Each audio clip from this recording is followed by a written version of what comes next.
नमस्ते बिहार, मेरा नाम है संतोष गंगवार। नमस्ते बिहार, मैं हूं आपके साथ शिप्रा झा। और बुलेटिन की शुरुआत करेंगे पटना से आ रही इस वक्त की बड़ी खबर के साथ। नगर निगम क्षेत्र के कोचिंग संस्थानों की जांच होगी। डीएम ने जांच दल का गठन कर दिया है। 4 सदस्यीय जांच दल को इसका जिम्मा दिया गया है। एडीएम आपदा प्रबंधन को अध्यक्ष बनाया गया है। सभी बिंदुओं पर जांच दल जांच करेगा। तो बड़ी खबर आपको बता रहे, डीएम ने जांच दल का गठन किया है। 4 सदस्यीय जांच दल को इसका जिम्मा दिया गया है। सभी कोचिंग संस्थानों की जांच की जाएगी। एडीएम आपदा प्रबंधन को अध्यक्ष बनाया गया है। दरअसल ये सब इसलिए हो रहा है क्योंकि दिल्ली के राजेंद्र नगर में जो कोचिंग संस्थान था उसमें जो हादसा हुआ था, उसके बाद से पटना समेत पूरे बिहार में कोचिंग संस्थानों को लेकर ये जांच के निर्देश दिए गए। नगर निगम क्षेत्र के कोचिंग संस्थानों की जांच होगी। डीएम ने जांच दल का गठन किया है। बड़ी खबर पटना से आपको बता रहे, 4 सदस्यीय जांच दल को इसकी जिम्मेदारी सौंपी गई है।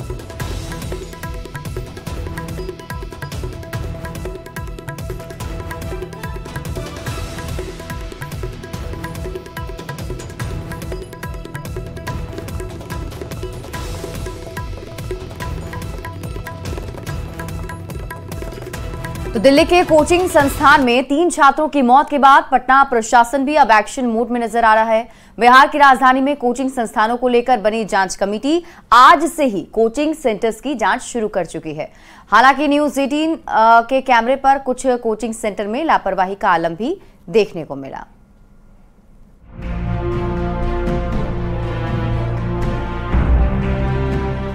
पटना में कोचिंग संस्थानों में हलचल बढ़ गई है। अचानक अधिकारियों के निर्देश जारी होने लगे हैं। ये सब कुछ अचानक नहीं हुआ। दिल्ली कोचिंग हादसे में 3 छात्रों की मौत के बाद अब प्रशासन हरकत में आया है। पटना के जिलाधिकारी ने कोचिंग सेंटर से छात्रों की निकासी, प्रवेश, फायर सेफ्टी, रजिस्ट्रेशन समेत सभी मानकों की जांच के लिए टीम का गठन कर दिया है, जो डीएम को 2 हफ्ते के भीतर अपनी रिपोर्ट सौंपेगी। वैसे गड़बड़ी या कमी पाए जाने पर पहले कोचिंग संस्थानों को एक मौका दिया जाएगा और उसके बाद कार्रवाई शुरू हो जाएगी। नहीं, ये जो 2 सप्ताह का समय हमने दिया है रिपोर्ट के लिए, क्योंकि काफ़ी संख्या में कोचिंग संस्थान हैं और अगर इसमें कहीं कोई गैप पाया जाता है, मानक का अनुपालन नहीं होते पाया जाता है, तो उसको हम लोग एक समय देंगे। समय सीमा के अंदर जो है उसका वो गैप को पूरा करें सभी कोचिंग संस्थान। समय सीमा के बाद भी अगर नहीं करते हैं तो फिर निश्चित रूप से हम लोग उसको प्रतिबंधित करेंगे।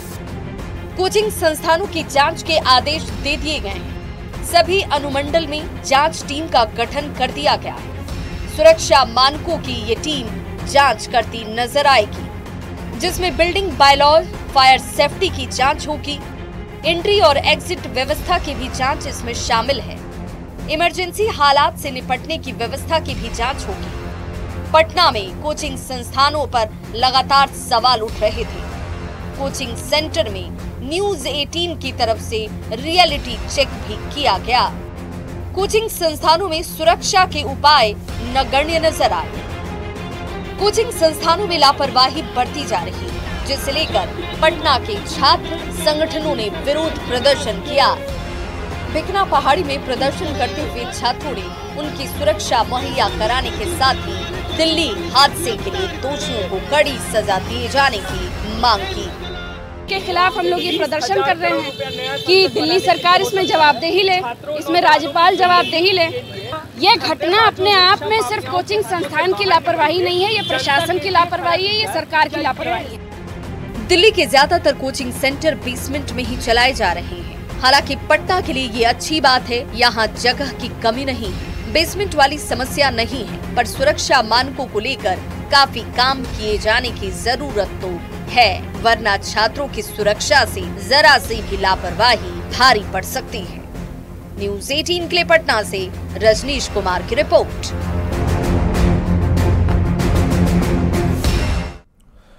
और बिहार बीजेपी अध्यक्ष बनते ही दिलीप जायसवाल पूरी तरह से मिशन मोड में जुट चुके हैं। 2025 को लेकर अपनी रणनीति से विरोधियों को सियासी पटखनी देने के लिए पूरी प्लानिंग भी बीजेपी की ओर से की जा चुकी है, ताकि अगले साल होने वाले विधानसभा चुनाव में जीत का झंडा गाड़ सके। इसी पर एक रिपोर्ट देखिए।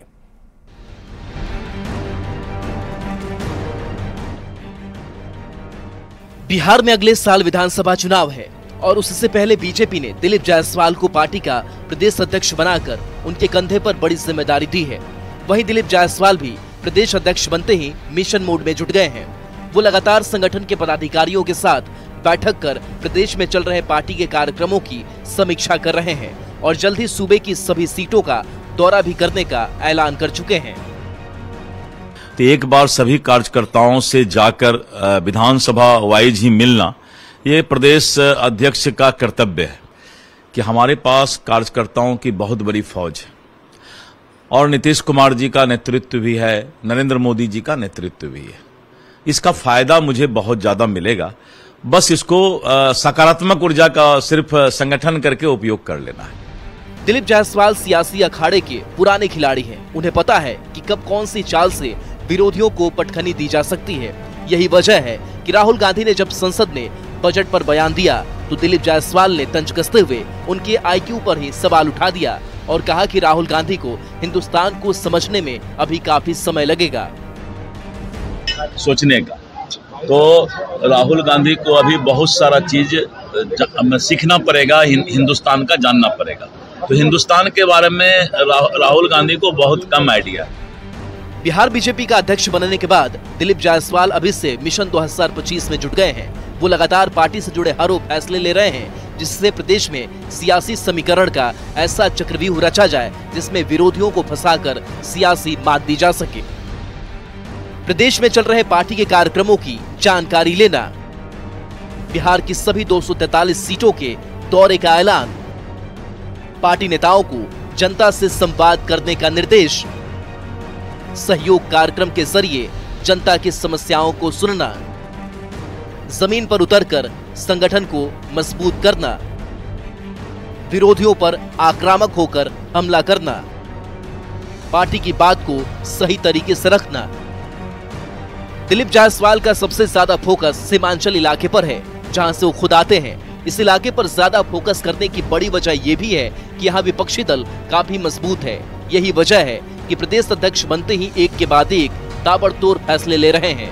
साथ ही विरोधियों पर हमला कर वो ये भी संकेत दे रहे हैं कि संगठन को मजबूत बनाने की क्षमता के साथ साथ विरोधियों को भी अपने तर्क और सियासी वार से राजनीतिक अखाड़े में चित कर सकते हैं। Bureau report, news 18। दरभंगा मुख्यालय के पीएचडी विभाग में जेडीयू के विधायक विनय चौधरी जल आपूर्ति को लेकर धरने पर बैठ गए और इलाके में पानी की समस्या खत्म नहीं होने तक धरने पर बैठने की ही बात कही। दरअसल विधायक ने आरोप लगाया है कि अधिकारियों ने उनकी शिकायत पर ना तो कोई काम किया है और जवाब मांगने पर अधिकारी सिर्फ झूठ बोलते रहे। ऐसे में जब विधायक समय लेकर पीएचडी विभाग के कार्यपालक अभियंता से पूरे मामले पर बात करने के लिए पहुंचे तो कार्यपालक अभियंता दफ्तर छोड़कर फरार हो गए, जिसके बाद विधायक नाराज होकर धरने पर बैठ गए। विधायक के धरने पर बैठते ही हड़कंप मच गया और अलग अलग अधिकारी फोन पर विधायक जी से बात करने लगे। कई अधिकारी पीएचडी के दफ्तर भी पहुंचे और विधायक से माफी भी मांगी, लेकिन विधायक ने किसी की बात नहीं मानी और जब तक पानी की सप्लाई शुरू नहीं होती है तब तक वो धरने पर बैठने की बात कहते नजर आए। मैंने समय लेकर के आया मिलने के लिए और मैं बजाबते पॉइंट वाइज कहाँ कहाँ पानी की समस्या है ये लेकर के मैं इनके मिलने आया। ये समय दे करके भाग गए। अब तो ये तो खुद आप अंदाज़ा लगे ना इनका क्या व्यवहार है। इसी के कारण हमें बैठ गया। भैया ये तरीका तो नहीं है। कब तक रहेंगे? जब तक पानी का सप्लाई शुरू नहीं होगा तब तक नहीं हटेंगे। सर का आरोप था कि हम सर के कहने पर भी यहाँ नहीं थे। हम सर के पास जा रहे थे। मुझे लगा कि सर यहाँ आएंगे उससे पहले हम ही सर के पास पहुँच जाएंगे, लेकिन सर तब तक यहाँ आ गए। और केरल के वायनाड में बारिश और भूस्खलन से भारी तबाही हुई है। अभी तक 100 से ज्यादा लोगों की मौत हो चुकी है। इस हादसे में वैशाली के रहने वाले 6 से ज्यादा लोग लापता हैं, जबकि एक युवक घायल है, तो वहीं 2 लोग इस हादसे में बाल बाल बच गए। वैशाली के पोझा गांव के कई लोग मजदूरी करने के लिए वायनाड गए। इसी बीच वहां भूस्खलन हो गया। बताया जा रहा है कि गांव के दुखन पासवान का बेटा अरुण पासवान इस हादसे में घायल हो गया, जबकि विजनेशिया पासवान और उपेंद्र पासवान और उसकी पत्नी फूल कुमारी हादसे का शिकार हो गई है, जिनका कोई पता नहीं चल पा रहा है। आपको ये भी बताएं कि इस गांव के कई लोग चाय बागवान में काम करने के लिए वायनाड गए थे।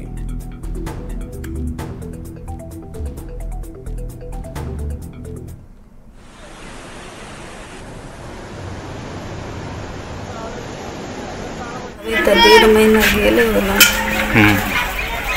क्या करते थे? वही चपाती काटे ना। कब मालूम हुआ ये घटना के? घटना 3 बजे भोर से काम न चले तो हम कहली जी से बेटा हम पैसा भेज दिलो तू चला तो अच्छा कहबो भी ने ताले तो राते में घटना हो गई 2 बजे के बाद। क्या हुआ था? फिर लाश नहीं मिल रहा है, मेरा बेटा का लाश है न पता। केरल में कुदरत का रौद्र रूप देखने को मिला है। वायनाड में लैंडस्लाइड से भारी तबाही मच गई। 100 से ज्यादा लोगों की अब तक जान जा चुकी है। सेना और एनडीआरएफ की टीम रेस्क्यू ऑपरेशन में जुटी है। आप ये रिपोर्ट देखिए।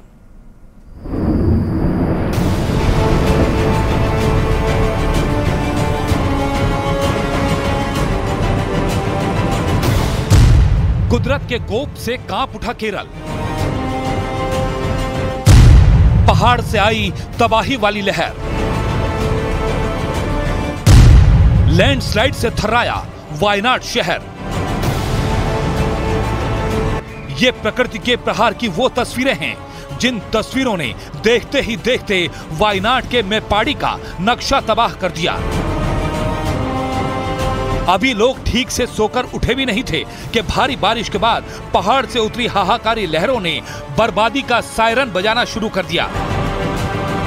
आसमानी आफत की वजह से हुए जबरदस्त लैंडस्लाइड ने कुछ ही घंटों के भीतर सब कुछ तहस नहस कर दिया।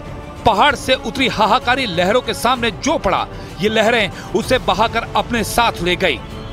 कोई कुछ समझ पाता इससे पहले ही सैलाब ने पूरे इलाके को घेर लिया। न सैलाब की जद में आने वाले इंसान बचे और न इंसानों द्वारा बनाई गई कोई इमारत। एक झटके में सैलाब और लैंडस्लाइड ने सब कुछ लील लिया। यही वजह रही कि देश के प्रधानमंत्री नरेंद्र मोदी ने कुदरत के इस रौद्र रूप पर अपनी संवेदनाओं को जाहिर किया। वायनाड के कुछ हिस्सों में लैंडस्लाइड से व्यथित हूँ। मेरी संवेदनाएं उन सभी लोगों के साथ हैं जिन्होंने अपने प्रियजनों को खोया है और जो घायल हुए हैं। उनके लिए प्रार्थना करता हूं। सभी प्रभावितों की सहायता के लिए रेस्क्यू ऑपरेशन जारी है। केरल के मुख्यमंत्री से बात की और केंद्र की ओर से हर संभव मदद का भरोसा दिया। पहाड़ से उतरी ये खतरनाक लहरें अपने साथ कई गाड़ियों को भी तिनके की तरह बहा कर ले गईं। आनन फानन में राहत और बचाव के लिए टीमों को लगाना पड़ा, लेकिन इस भयानक तबाही के बीच डैमेज कंट्रोल करना हरगिज आसान नहीं था। लेकिन जितना हो सकता था उतनी मदद लोगों तक तुरंत पहुंचाने की कोशिश की गई। इस दौरान सैलाब के बीच में फंसे कई लोगों को रेस्क्यू किया गया और उन्हें सुरक्षित ठिकानों तक पहुंचाया गया। लेकिन सवाल ये कि क्या ये तबाही यहीं रुकेगी? क्योंकि मौसम विभाग ने केरल के 4 जिलों कोझिकोड, मलप्पुरम, वायनाड और कासरगोड के लिए रेड अलर्ट जारी किया है, जबकि पथानामथिट्टा, अलापुझा, कोट्टायम, एर्नाकुलम, इडुक्की, त्रिशूर और पलक्कड़ के लिए ऑरेंज अलर्ट जारी किया गया है। वायनाड में आए सैलाब के बाद रेल यातायात पर जबरदस्त असर पड़ा है, जिस वजह से ट्रेनों को भी रद्द किया गया है। फिलहाल राहत और बचाव की टीमें रेस्क्यू में जुटी हैं और नुकसान का आकलन कर रही हैं, क्योंकि जो तस्वीरें इस वक्त दिखाई दे रही हैं वो यही साबित कर रही हैं कि अभी इस कुदरती आपदा से निपटने में अच्छा खासा वक्त लग सकता है। और गोपालगंज में गैंगस्टर लॉरेंस बिश्नोई के गुर्गे शंतनु शिवम की कोर्ट में जमानत याचिका खारिज कर दी गई। एसीजेएम शैलेंद्र कुमार राय की अदालत ने जमानत याचिका खारिज की। जमानत याचिका खारिज करते हुए अभियोजन पदाधिकारी ओम प्रकाश सिन्हा ने विरोध किया। साथ ही शंतनु के 2 अन्य साथियों की जमानत के लिए उनके परिजनों ने अर्जी अभी तक नहीं दी। आपको बताएं कि 22 जुलाई को यूपी बिहार के बलथरी चेकपोस्ट पर चुकायकोट थाने की पुलिस ने नागालैंड नंबर की एक बस से 2 अपराधियों को गिरफ्तार किया था, जिनके पास से पुलिस को 4 ग्लोक पिस्टल, 8 मैगजीन बरामद हुए थे। गिरफ्तार किए गए हथियार तस्करों में शंतनु शिवम और उसके 2 साथी भी शामिल थे। फिलहाल तीनों जेल में बंद हैं।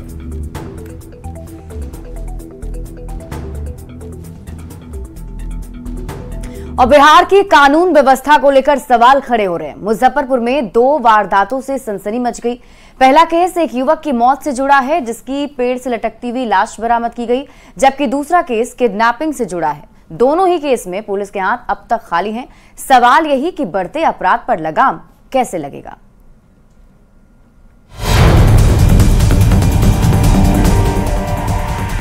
बिहार में इन दिनों अपराध की घटनाएं लगातार बढ़ रही हैं। मुजफ्फरपुर में 2 ऐसी घटना घटी जिससे लोगों के मन में खौफ और प्रशासन पर सवाल पैदा हो गया है। पहली घटना मुजफ्फरपुर के तुर्की थाना इलाके की है। मंगलवार की सुबह ग्रामीणों ने सौरभ के शव को पेड़ से लटका हुआ देखा। ग्रामीणों की तरफ से जानकारी दिए जाने के बाद परिजन आनन फानन में घटना स्थल पर पहुंचे। शव को देखते ही परिजनों में कोहराम मच गया। सूचना मिलते ही पुलिस भी मौके पर पहुंची। मौके से गौरव का मोबाइल, गमछा समेत कई सामान जब्त किया गया है। पुलिस इसे हत्या का केस बता रही है और जांच भी जारी है। अरुण भगत है, एगो मंटू भगत है, एगो देवीलाल के बेटा है छोटू भगत है। अगला आदमी से बतियाला का जन बढ़म तो तोरा कहियो न कहियो हम उठवा देबो बोलो, कहियो खत्म कर देबो बोलो। कौन है लोग? ये देवीलाल के बेटा है छोटू कुमार, बतियाला का जन बढ़म स्थान तरे। आज सुबह 6 बजे के आसपास सूचना मिली कि छाजन कसवारा में एक 100 लटका हुआ आम के पेड़ से। तत्काल हम लोग घटना पर आए।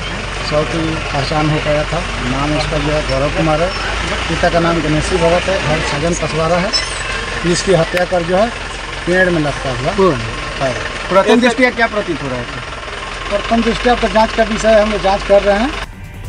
तो वहीं मुजफ्फरपुर के गरहा थाना क्षेत्र से एक शख्स के लापता होने से भी लोग हैरान हैं। प्रयागवारी गांव के रहने वाले मुकेश पांडे सोमवार से लापता हैं। परिजन बताते हैं कि वो घर से बाइक से निकले थे, लेकिन अब तक नहीं लौटे। मामले में प्राथमिकी दर्ज कराई गई है। इस केस के पीछे जमीन विवाद वजह बताई जा रही है।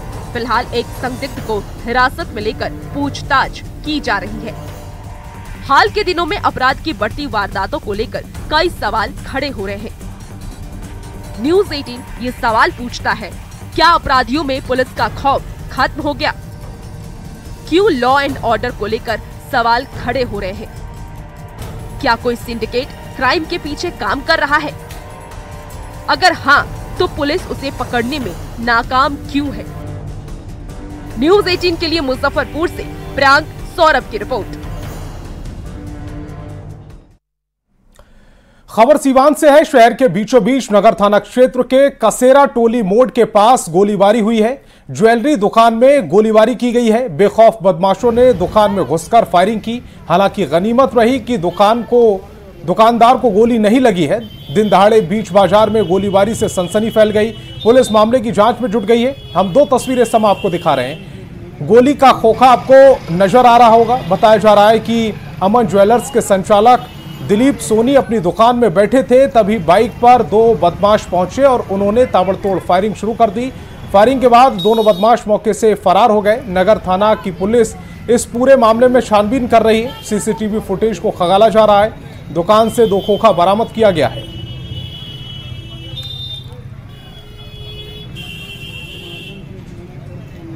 गोलीबारी हुई है, बस उसी का हम लोग देख रहे हैं। कितने राउंड गोली चली है? देखिए, यहाँ के लोग से पूछने से पता चलेगा। हम तो अभी आ रहे हैं, थोड़ा ही देर हुआ हमको आए हुए। घटना घट चुकी थी तब हम आए। किसी को लगा भी है? चोट वोट लगा है? जी शायद इनके प्रोपराइटर को पीछे चोट लगा है। और इसी बीच बड़ी खबर आपको अररिया से बता दें, जहां पुलिस और ग्रामीणों में झड़प हो गई है। बिजली कटौती को लेकर झड़प की खबर मिल रही है। ग्रामीणों ने मौके पर रोड़ेबाजी भी की। पत्थरबाजी में 6 पुलिसकर्मी घायल हो गए हैं। भरगामा थाना अध्यक्ष को भी इस रोड़ेबाजी में चोट लगी है। 3 लोगों को हिरासत में लिया गया है। भरगामा के खजूरी की घटना आपको बता रहे हैं। तो बड़ी खबर अररिया से, जहां ग्रामीण और पुलिस के बीच झड़प हो गई। बताया जा रहा है कि इस झड़प के दरमियान कई लोग घायल भी हो गए। पत्थरबाजी में 6 पुलिसकर्मी घायल हुए।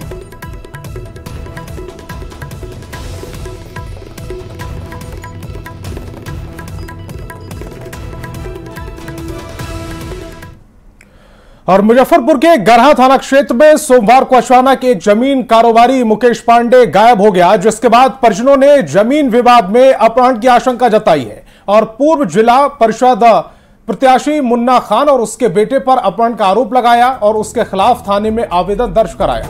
मामले को लेकर पुलिस ने कार्रवाई तेज कर दी है और पुलिस की कई टीम अलग अलग जिलों में छापेमारी कर रही है। सिटी एसपी के मुताबिक कई लोगों को हिरासत में लेकर पूछताछ की जा रही है। में उसका एक प्लॉट है जिस पर कि मुन्ना खान से विवादित एक आध महीना से उस पर झंझट चल रहा है। जमीन हमारे भाई का नाम से है और कहता है कि ज़बरदस्ती हम जाली फरोश कागज बनवा के बेच लेंगे। इसी दरमियान में मेरा भाई उस जमीन पर लिखवाए हुए था कि जमीन बिक्री का है, 8 जगह 10 जगह लिखाया हुआ था, जिसका कि मुन्ना खान का आदमी 3 गाड़ी से आकर के पहले पूरा को मिटा दिया है और इसके बाद जो है हमारे भाई के साथ बहुत मारपीट किया है और इसके बाद 4 चक्का स्कॉर्पियो में बैठा करके ले गया। मुकेश पांडे का अपहरण कर लिया गया, उनको कहीं लेकर के चले गए। तो कांड की गंभीरता को देखते हुए तुरंत से थानाध्यक्ष के द्वारा घटनास्थल पर प्रस्थान किया गया और सभी सीनियर ऑफिसर्स भी उसी टाइम से कांड की जो घटना की लगातार मॉनिटरिंग कर रहे थे। इसी में FIR भी दर्ज किया गया है और हम लोग के द्वारा कई लोगों को डिटेन भी किया गया है, लगातार पूछताछ कर रहे हैं। कल सीतामढ़ी, दरभंगा और मुजफ्फरपुर में कई जगह पे लगातार छापेमारी की गई है। इसमें जो मुख्य विवाद का मुख्य कारण है वो 2-3 साल पहले दोनों व्यक्तियों के द्वारा एक ज़मीन लिया गया था, जिसमें दोनों के द्वारा अपना अपना क्लेम किया गया है। उसी ज़मीन के विवाद को लेकर के घटना हुई है। इसमें कहीं भी अभी तक रैंसम और उस तरह का कोई मैटर नहीं है और इसमें कार्रवाई जारी है। उम्मीद है कि जल्दी हम लोग उसकी रिकवरी कर लेंगे। और अगली खबर आपको पटना से बता दें। पटना के गौरीचक थाना क्षेत्र के पास 2 बाइक के आमने सामने की टक्कर में बाइक सवार एक युवक की मौत हो गई और अन्य 2 लोग गंभीर रूप से घायल हो गए। घायलों को इलाज के लिए PMCH में भर्ती करा दिया गया है, जहां उनका इलाज जारी है। पुलिस ने युवक के शव को कब्जे में लेकर पोस्टमार्टम के लिए नालंदा मेडिकल कॉलेज भेज दिया है। घटना के बाद से मृतक के परिवार में कोहराम मचा हुआ है।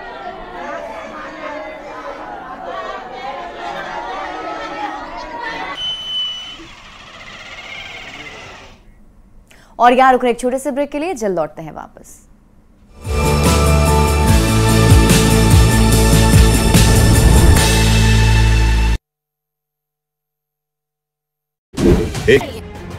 दिल्ली के ज्यादातर कोचिंग सेंटर बेसमेंट में ही चलाए जा रहे हैं। हालांकि पटना के लिए ये अच्छी बात है, यहाँ जगह की कमी नहीं है, बेसमेंट वाली समस्या नहीं है, पर सुरक्षा मानकों को लेकर काफी काम किए जाने की जरूरत तो है, वरना छात्रों की सुरक्षा से जरा सी भी लापरवाही भारी पड़ सकती है।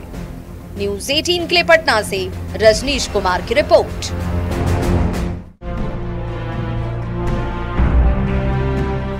पटना में कोचिंग संस्थानों में हलचल बढ़ गई है। अचानक अधिकारियों के निर्देश जारी होने लगे हैं। ये सब कुछ अचानक नहीं हुआ।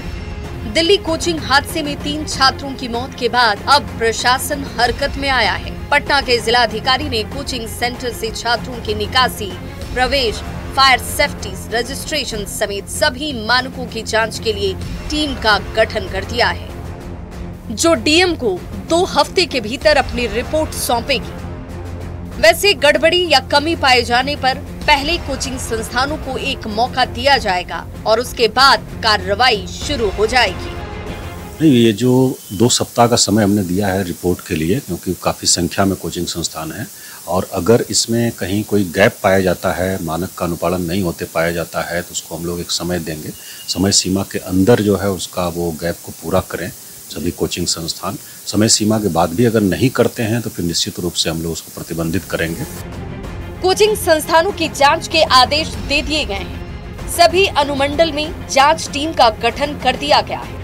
सुरक्षा मानकों की ये टीम जांच करती नजर आएगी, जिसमें बिल्डिंग बायलॉज, फायर सेफ्टी की जांच होगी। एंट्री और एग्जिट व्यवस्था की भी जांच इसमें शामिल है। इमरजेंसी हालात से निपटने की व्यवस्था की भी जांच होगी। पटना में कोचिंग संस्थानों पर लगातार सवाल उठ रहे थे। कोचिंग सेंटर में न्यूज़ 18 की तरफ से रियलिटी चेक भी किया गया। कोचिंग संस्थानों में सुरक्षा के उपाय नगण्य नजर आए। कोचिंग संस्थानों में लापरवाही बढ़ती जा रही है, जिसे लेकर पटना के छात्र संगठनों ने विरोध प्रदर्शन किया। भिकना पहाड़ी में प्रदर्शन करते हुए छात्रों ने उनकी सुरक्षा मुहैया कराने के साथ ही दिल्ली हादसे के लिए दोषियों को कड़ी सजा दिए जाने की मांग की। के खिलाफ हम लोग ये प्रदर्शन कर रहे हैं कि दिल्ली सरकार इसमें जवाबदेही ले, इसमें राज्यपाल जवाबदेही ले। ये घटना अपने आप में सिर्फ कोचिंग संस्थान की लापरवाही नहीं है, ये प्रशासन की लापरवाही है, ये सरकार की लापरवाही है। दिल्ली के ज्यादातर कोचिंग सेंटर बेसमेंट में ही चलाए जा रहे हैं। हालांकि पटना के लिए ये अच्छी बात है, यहाँ जगह की कमी नहीं है, बेसमेंट वाली समस्या नहीं है, पर सुरक्षा मानकों को लेकर काफी काम किए जाने की जरूरत तो है, वरना छात्रों की सुरक्षा से जरा सी भी लापरवाही भारी पड़ सकती है। न्यूज़ 18 के लिए पटना से रजनीश कुमार की रिपोर्ट।